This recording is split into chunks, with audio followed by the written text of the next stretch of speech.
智能科技喺康復治療上嘅應用日益普及，結合先進嘅復康設備同埋醫療健康科研成果。香港理工大學康復治療科學系嘅目標係創新物理治療同埋職業治療。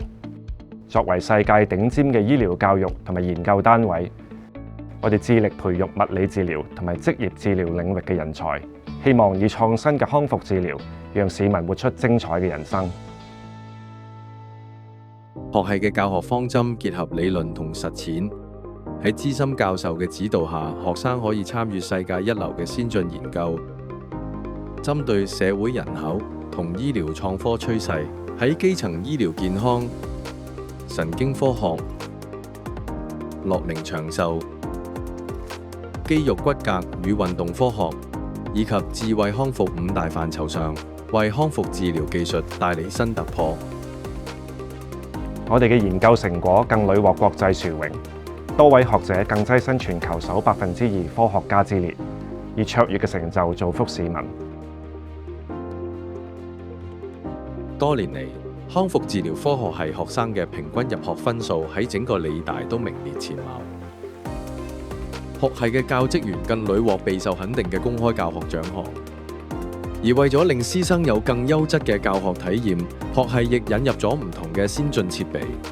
例如喺2024至2025學年正式啟用嘅數碼化解剖實驗室同解剖實驗室，就配備咗 VR 教學設備、數碼解剖平台、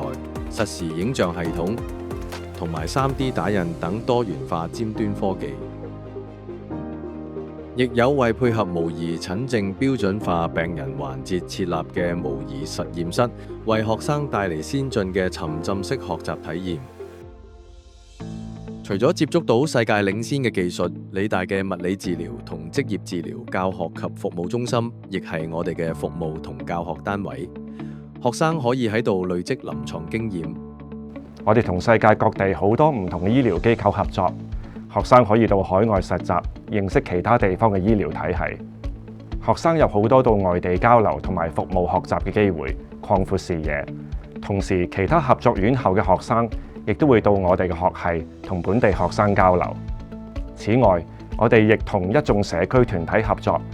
例如推行針對防跌嘅社區項目。透過呢啲項目，我哋結合科技、研究成果同埋實踐，將學系嘅關懷精神帶入社區。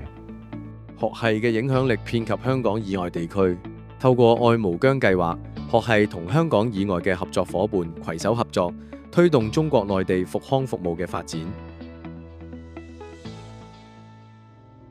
理大康復治療科學系一直與時並進，隨住何文田理大新校園搬遷計劃，學生可以喺規模全面升級嘅教學環境入邊，培養全球視野同前瞻思維，領導香港、國家以及世界各地物理治療及職業治療嘅發展，創新康復，惠澤社群。